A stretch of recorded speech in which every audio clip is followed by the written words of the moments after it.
Untuk ijazah perangkat sekarang itu minimal SMA atau SMK sederajat.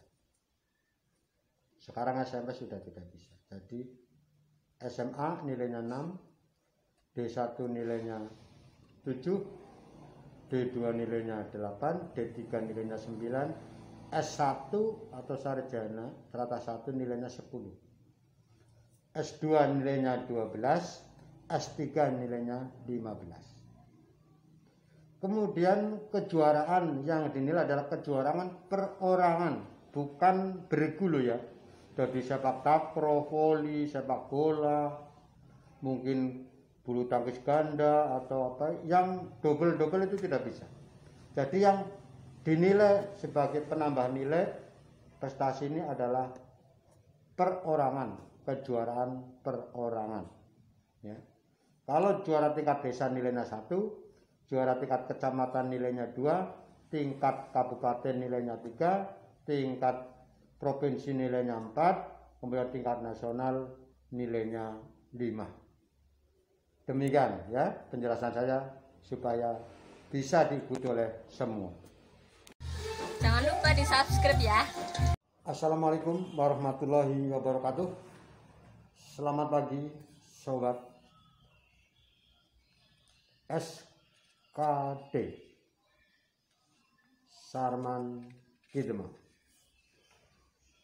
Kali ini saya ingin melanjutkan pembahasan mengenai materi penyaringan perangkat desa. Kita akan memasuki ujian atau penilaian, kemudian ada PDLT. Saudara-saudara, seorang calon perangkat desa maka memasuki setelah berkas persyaratan memenuhi syarat, maka akan diadakan ujian tertulis. Ujian tertulis ini dalam peraturan bupati ini adalah memakai sistem multiple choice atau pilihan ganda orang mengatakan. Kalau peraturan lama itu 50 nilainya, 100 soal nilainya 50. Kalau sekarang peraturan bupati terbaru ini adalah nilainya 1 soal nilainya 1 atau 100 soal nilainya 100.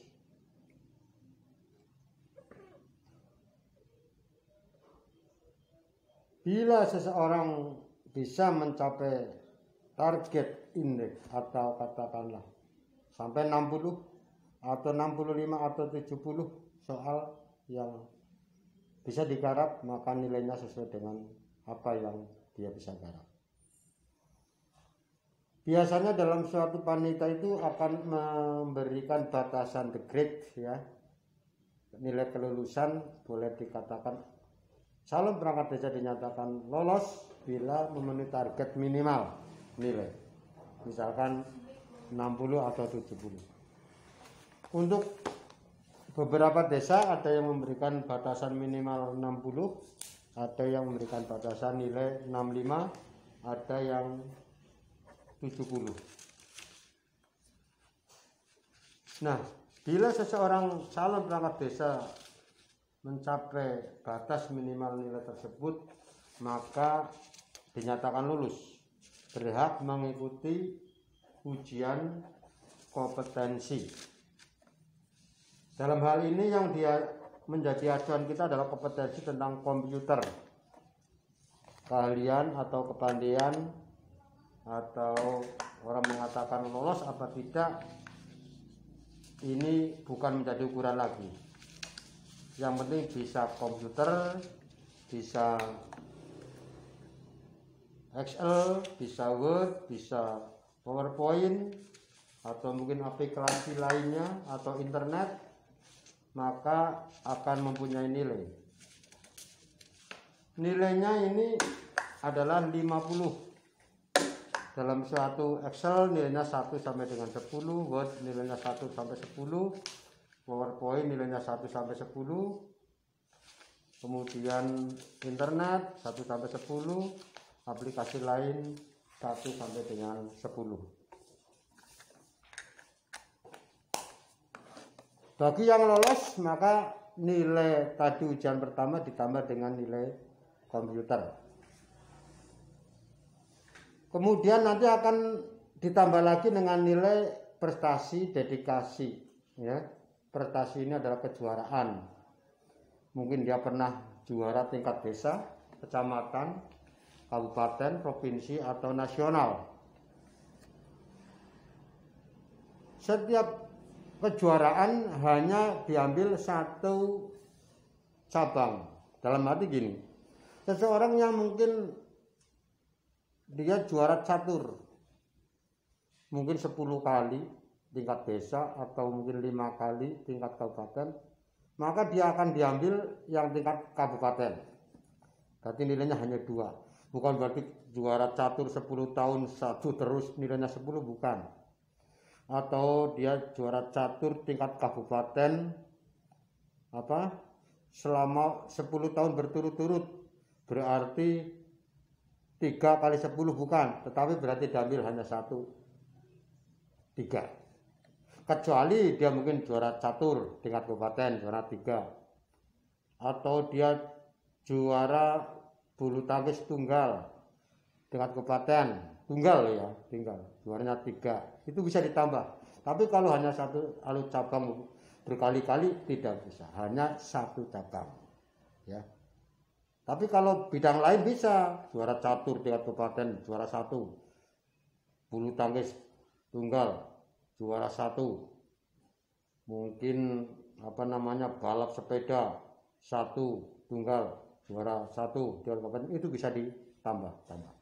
Tapi kalau 1 cabang hanya diambil yang dianggap paling menguntungkan, yang paling tinggi.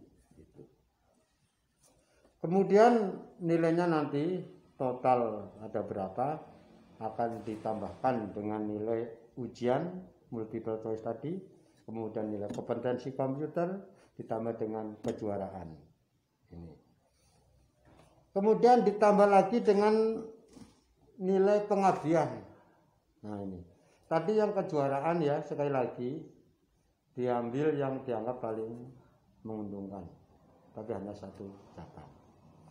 Kemudian tadi nilai pengabdian, mungkin dia pernah menjadi ketua Karang Taruna, atau dia pernah menjadi pengurus RT, atau dia pengurus RW, atau mungkin penanggulangan bencana, atau mungkin adat desa dan sebagainya.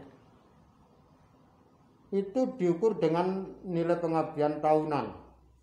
Di atas 1 tahun nilainya 1, di atas 2 tahun nilainya 2, sampai dengan di atas 9 tahun nilainya 9, maksimal adalah 9, ya. Jadi walaupun dia sudah mengabdi di Karang Taruna atau di RT RW, mungkin ada yang sampai 20 tahun, nilainya tetap 9. Kemudian apakah dia pernah menjadi, waktu dia masih muda menjadi Karang Taruna mungkin 5 tahun, kemudian naik menjadi RT RW misalkan 10 tahun, berarti sudah 15 tahun. Menjadi BPD misalkan 6 tahun, misalkan 21 tahun. Apakah berarti totalnya menjadi 21, penilai pengabdiannya? Tidak. Nilai pengabdian tetap maksimal 9. Walaupun beberapa dia bidang sampai 20 tahun, tetap nilainya 9. Kemudian nanti ditambah dengan nilai ijazah. Nilai ijazah ini untuk yang paling tinggi. Yang paling tinggi, dianggap yang paling tinggi.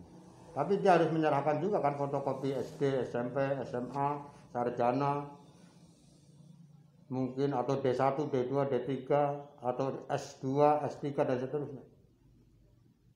Maka yang dianggap paling tinggi dia untuk mendaftar dia apa? Bisa saja dia seorang sarjana, tapi waktu daftar dia hanya mengeluarkan ijazah SMA-nya atau SMK-nya, maka nilainya itu hanya 6. Tapi kalau dia menggunakan ijazah yang tertinggi, misalkan dia ingin S3 tapi ingin daftar perangkat, dia nilainya 15. Tidak apa-apa, itu memang hal seperti itu menjadi suatu sistem penilaian. Oleh karena itulah maka harus cermat mencermati apa yang menjadi penambahan itu tadi, nilai-nilai tersebut. Nah, oleh karena itulah saudara-saudara, dalam sistem penilaian ujian perangkat ini maka menjadi pokok utama adalah ujian tertulis multiple choice, nilainya 100. Nilai kompetensi atau komputer nilainya 50. Kemudian pengabdian, kemudian ijazah dan kejuaraan. Ini ada 5 item yang mesti panjenengan ini harus bisa mencermati. Modal dasar. Maka Anda bisa mengira-ngira apakah saya bisa masuk apa tidak. Anda sendiri sebenarnya sudah bisa menebak. Kalau panjenengan sudah biasa membaca buku-buku tentang desa, tentang peraturan desa, tentang undang-undang desa, tidak jauh berbeda. Di seluruh Indonesia ujiannya tidak akan jauh berbeda. Permasalahannya apa?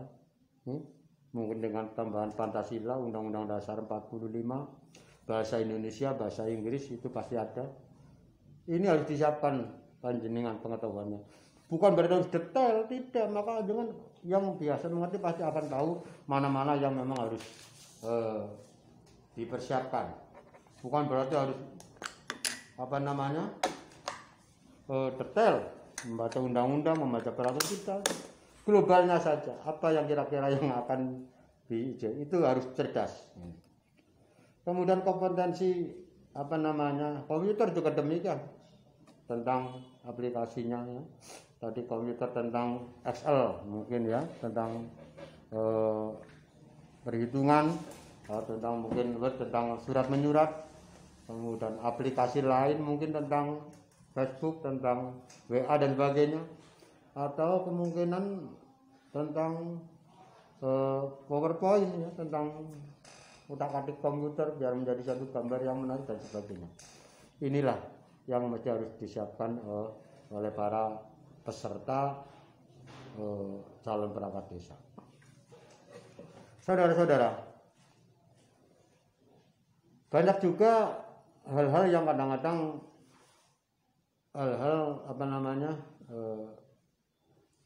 ujian ini menjadi beban karena mereka tidak mengerti, tidak memahami apa sebenarnya sih yang akan diuji. Nah, sebenarnya dalam peraturan itu sudah jelas apa yang harus disiapkan.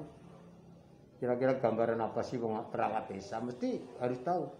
Tidak mungkin akan bicara yang lebih-lebih gitu. Nah, inilah oleh karena itulah makanya kita memang harus mengerti tentang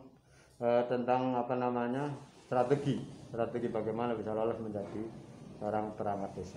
Tadi sekali lagi ujian multiple choice nilainya 100 bila benar.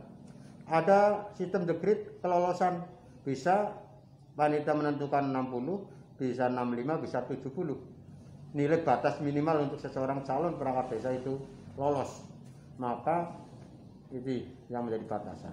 Bila ini tadi lolos, masuk tahap kedua ujian kompetensi. Inggris komputer, biasanya di komputer. Kemudian nilai tambahan sebagai penambah ini, tapi juga penting. Kalau waktu ujiannya itu masih multiple choice dan nilainya 1, soal nilainya setengah, pengabdian itu sangat berperan. Ijazah sangat berperan. Kalau sekarang memang ujian ini 1 soal nilainya 1, jadi bisa mengalahkan yang sudah pengabdiannya lama. Kalau boleh katakan dulu itu pengabdian kadang-kadang menjadi pokok. Gitu. Sekarang aturannya sudah berbeda, nilai ujiannya sekarang nilai 1 soal nilainya 1. Jadi ibaratnya yang mengabdi sekian tahun bisa kalah dengan orang belajar yang mungkin 1 malam dia mempelajari. Tapi itulah setiap sesuatu jenjang keputusan pasti ada hal-hal yang memang ada yang senang, ada yang pro, ada yang kontra, itu hal biasa. Itulah oleh karena itu Anda harus menyiapkan. Bila anak-anak saudara, bila saudara sendiri ingin menjadi perangkat desa, maka siapkan mental untuk bisa menggarap soal ujian. Kemudian komputer. Zaman sekarang masa ada seorang perangkat desa tidak bisa komputer? Harus bisa, pasti. Aplikasi-aplikasi. Sekarang semuanya online, semuanya memakai aplikasi, semuanya. Bahkan rapat saja pakai daring, ya. Rapat dari jarak jauh, saya dari kantor saja harus rapat dengan Pak Bupati, dengan Pak Camat dari kantor. Model-model sekarang ini semuanya pakai komputer, pakai HP dan sebagainya. Nilai pengabdian tadi juga ada nilai maksimal cuma 9, maksimal 9, walaupun dia sudah mengabdi puluhan tahun. Kemudian nilai kejuaraan, walaupun dia juara catur sampai 10 kali juara 1 terus tingkat nasional, tetap hanya 1. Nilainya misalkan diambil yang paling tinggi hanya 5. Kecuali dia juara catur, juara bulu tangkis tunggal, juara mungkin balap sepeda, juara 1 itu bisa ditambah. Bisa saja. Itu bisa ditambah. Tapi kalau satu bidang yang sama, maka nilainya dianggap yang paling mudah hanya 1. Juara 1 tingkat nasional misalkan. Untuk yang kejuaraan sepeda dan yang lainnya otomatis tidak itu. Ya. Jadi kejuaraan yang dianggap paling menguntungkan hanya diambil 1 bidang. Kecuali dia jadi juara beberapa kali di bidang yang lain, itu bisa. Ya. Tapi kalau 1 bidang yang sama, 1 olahraga yang sama, maka hanya diambil 1 kejuaraan. Nah, oleh karena itu saudara siapkan anak didik, siapkan putra-putri yang dengan, siapkan saudara sendiri untuk bisa mengikuti ujian perangkat desa dengan sebaik-baiknya. Tidak usah berpikir yang negatif, ya, karena semuanya itu pasti mempunyai tata cara. Sekali lagi, apa yang saya sampaikan ini umum, ya, bisa dilaksanakan di seluruh Indonesia. Hampir sama, karena aturan kita dasarnya pasti pada undang-undang tentang desa, undang-undang peraturan pemerintah tentang desa, dan seterusnya. Sehingga aturan-aturan yang di bawah termasuk keputusan Bupati, Perda itu tidak akan jauh berbeda dengan peraturan-peraturan yang saya maksud. Saya kira itu saja, saudara. Terima kasih atas perhatian. Jangan lupa subscribe, jangan lupa share, dan jangan lupa komen biar menambah greget dari channel SKD Sarman Pidemang. Terima kasih.